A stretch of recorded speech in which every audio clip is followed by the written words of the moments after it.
Ngasigi wari macha asigi mamingna u yanba ani. Nupa ani khak umangda u yanba chatminarami.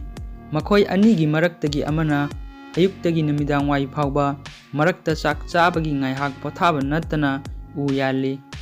Amaduna nongmagi manungda kayarak hanna marakta pothai aduga chak chaba toklaba matungdasu ngaihak uiron tumthoi. Numidang wai yaurakpada makhoi anina yaliba using adu ubada ahanbagi nupa adu mathwai nungaitre.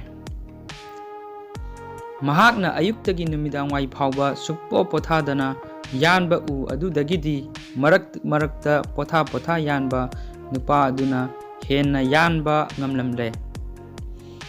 Nupa aduna mathwai nungaitana hairai. Aihak wakhal taba ngamdre. Aina yengba khudingi nahakti pothaduna leibasu ui aduga u yanba matamdadi nahakna hekta yamna yalammi. Atopa nupa aduna khumlai.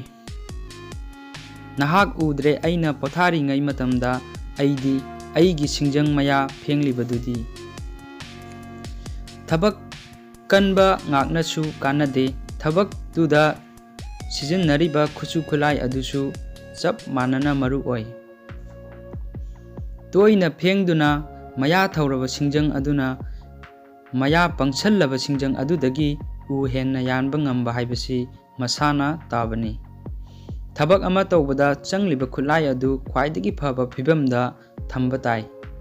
Masigisu mathakta mapung phana pothaba amadi hakchang tekhathanbasu mathau tai.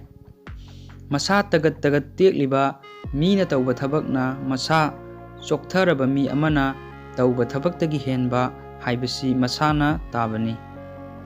Aikhoi ngamjaba maongda khwaidagi maong tana tawnabagidamagta wakhal hakchang animak tekhatnaba mathau tai. Ningthina thaurang tawraba amadi sem saraba thabakna khwaidagi yamdaba matamgi manungda khwaidagi phal phangba ngami haibasi matam chupada chumduna leiraba wafamni.